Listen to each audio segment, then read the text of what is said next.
Hello everyone. आज हम start करने वाले हैं क्लास 6 की हिस्ट्री का chapter 1, that is what, where, how and when. ये चैप्टर अतीत के बारे में है और अतीत में रहने वाले लोगों के बारे में। इस चैप्टर की शुरुआत होती है एक लड़की के क्वेश्चन से। वो ये क्वेश्चन कर रही है कि अगर कोई घटना 100 साल पहले हुई है तो उसके बारे में कोई कैसे पता लगा सकता है। आइए जानते हैं कि अगर हमें अतीत के बारे में पता लगाना है तो हम कैसे लगा सकते हैं और कौन से रिसोर्सेज हैं जिनके बिना पे हम पता कर सकते हैं कि लोगों की लाइफस्टाइल क्या थी, लोग क्या खाते थे और कैसे रहते थे। अगर कोई घटना कल हुई है तो हम रेडियो सुन सकते हैं, आज के दौर में हम टीवी देखकर पता लगा सकते हैं या न्यूज़पेपर पढ़ सकते हैं। अगर लास्ट ईयर कोई घटना घटी है तो उसके बारे में हम किसी से पूछ सकते हैं। लेकिन जब रेडियो, टीवी, न्यूज़पेपर जैसी सुविधाएं नहीं थी तो लोग कैसे रहते थे? हम लोगों के बारे में क्या पता लगा सकते हैं जो पास्ट में रहते थे? ऐसी बहुत सी बातें हैं जो हम अभी पता लगा सकते हैं, जैसे कि वो क्या खाते थे, कैसे कपड़े पहनते थे, कैसे घरों में रहते थे। हम जान सकते हैं कि वो हंटर्स थे, हर्डर थे या किसान, रूलर, मर्चेंट्स एक्सेट्रा, वो क्या थे, उनका ऑक्यूपेशन क्या था मेनली। हम ये भी पता लगा सकते हैं कि बच्चे कैसे खेल खेलते थे और कौन सी स्टोरीज वो सुनते थे, कैसे नाटक वो देखते थे और कौन से गाने पास्ट में गाए जाते थे। और ये सब हम कैसे पता लगा सकते हैं? आइए इस चैप्टर को समझते हैं और जानते हैं। लोग कहाँ रहते थे? People have lived along the banks of this river for several 100,000 years. हम यहाँ पर लोकेट करते हैं अब नर्मदा रिवर को। This is here, central India में है नर्मदा।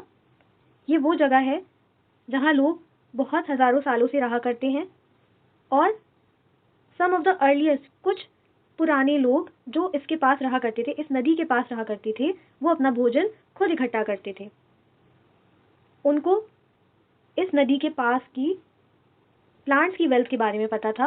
वो इन जंगलों को बहुत अच्छे से जानते थे और यहाँ से रूट्स कलेक्ट करते थे, फल कलेक्ट करते थे और बाकी फॉरेस्ट प्रोड्यूस भी यहाँ से लेते थे एज देयर फूड। और वो हंटिंग भी करते थे जानवरों की। अब यहाँ पर देखिए सुलेमान और किरथार हिल्स, इंडियन सब कॉन्टिनेंट में नॉर्थ वेस्ट में किरथार और सुलेमान हिल्स, ये वो जगहें हैं जहाँ पर पहली बार हमें क्रॉप्स का प्रोडक्शन देखने को मिलता है, और वो भी गेहूं और जौ का। अबाउट 8,000 ईयर्स अगो, 8,000 साल पहले पहली बार यहाँ पर क्रॉप्स उगती हुई दिखती हैं, वो की जो कि है वीट एंड बार्ली। और ये हमें कैसे पता चलता है? ये हमें पता चलता है अवशेषों के आधार पे।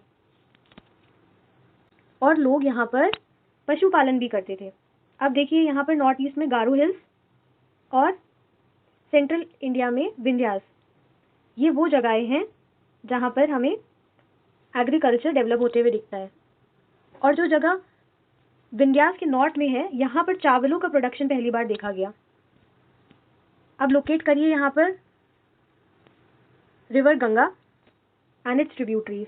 इसके साउथ में जितना भी एरिया था ये कहलाता था मगध।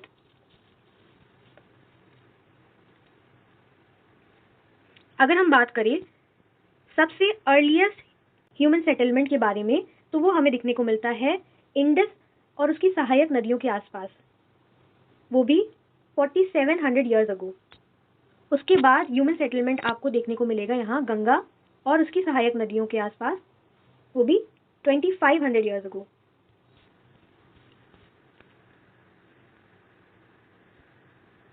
जैसा कि मैंने अभी आपको बताया कि गंगा के साउथ में जो एरिया था उसे मगध कहा जाता था, that is present day Bihar.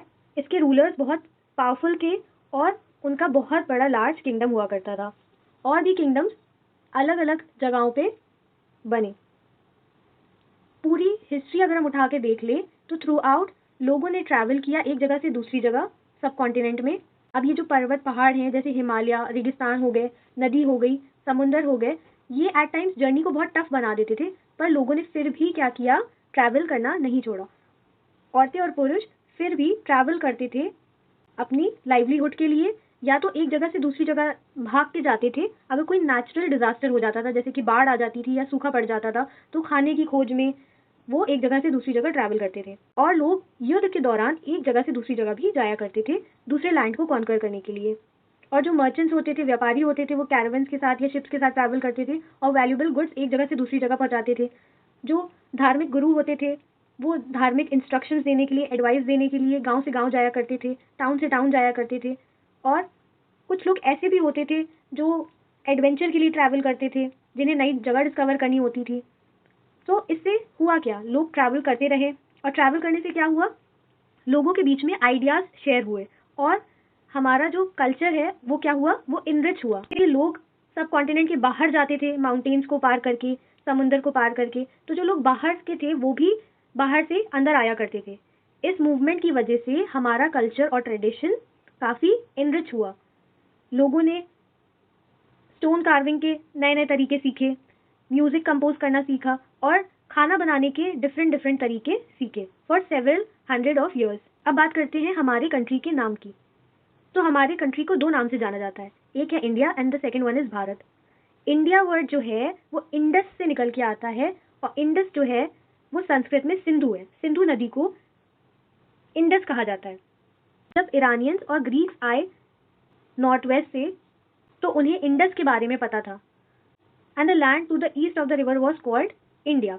और जो ज़मीन थी जो रिवर के ईस्ट में थी उसे वो इंडिया कहते थे।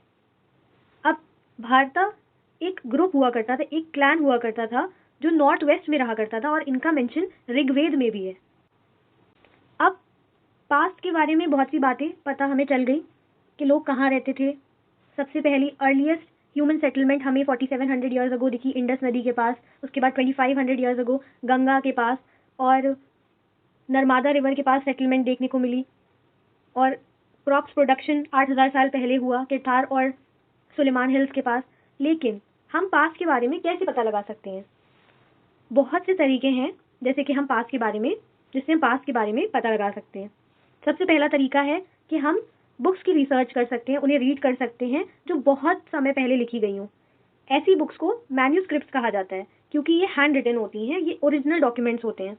मनु का मतलब ही होता है हैंड लैटिन में। उन्हें अक्सर पाम लीफ पे लिखा जाता था और specially prepared bark of a tree, ये हिमालय में ग्रो करते थे।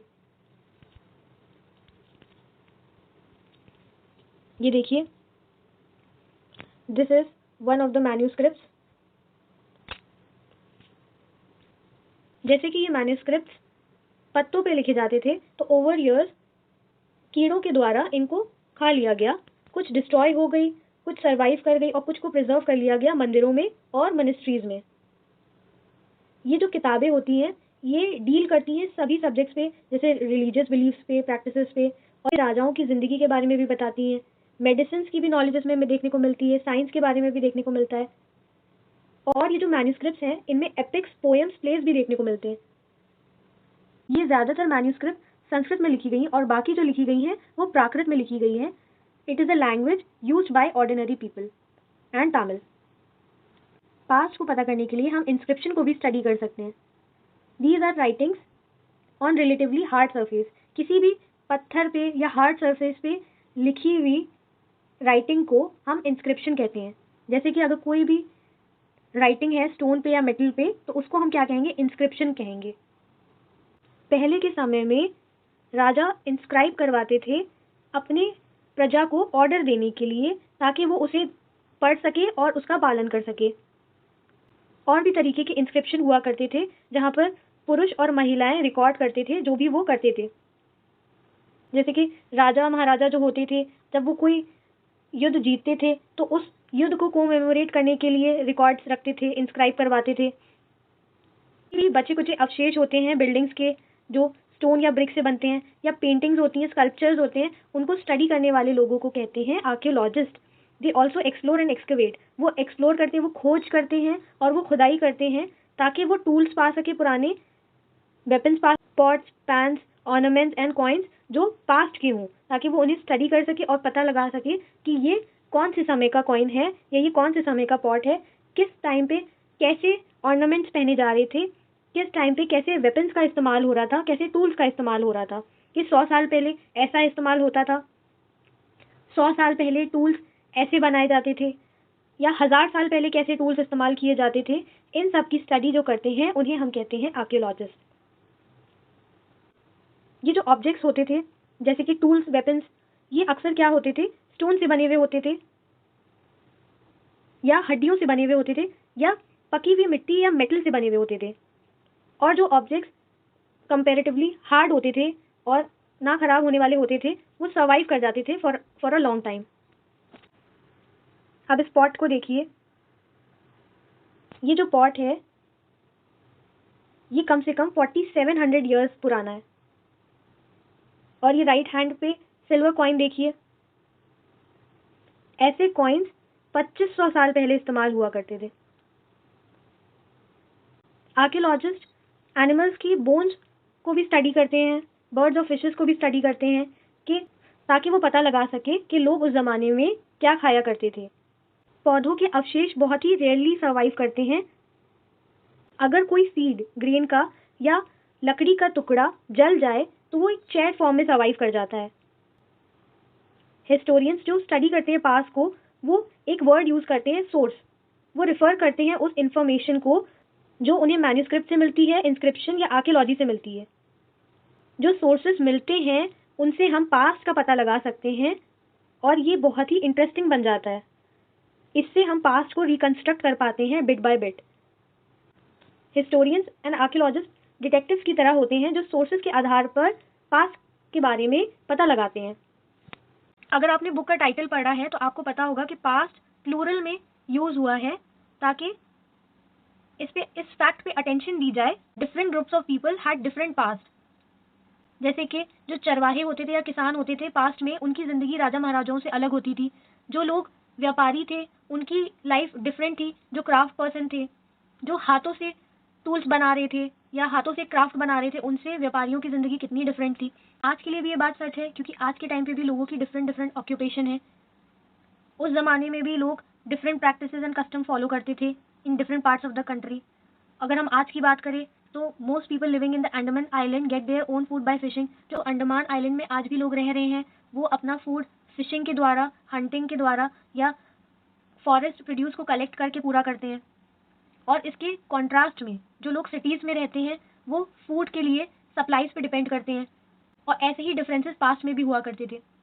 इसके अलावा एक और तरीके का डिफरेंस है, हमें राजा महाराजाओं और उनके युद्ध के बारे में बहुत कुछ पता है कि कैसे वो लड़ते थे, क्योंकि उन्होंने अपने युद्ध और विजय के रिकॉर्ड रखे।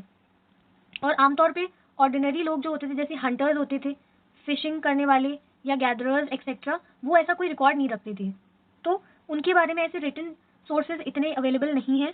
तो उसके लिए आर्कियोलॉजी हेल्प करती है उनकी ज़िंदगी के बारे में पता लगाने के लिए। There is much that remain unknown. और इसी वजह से बहुत कुछ ऐसा है जो हमें पता ही नहीं है। अब डेट्स का क्या मतलब होता है? जैसे कि ये साल चल रहा है 2023, तो ये 2023 क्यों चल रहा है, कैसे चल रहा है, क्या रेफरेंस है इसका? अगर आपसे कोई डेट पूछता है या डे पूछता है तो आप मेंशन करोगे मंथ, ईयर एंड समथिंग। ये जो ईयर्स हैं वो डेट बैक करते हैं to the birth of Jesus Christ, यानी जीसस क्राइस्ट के पैदा होने के 2023 साल बाद।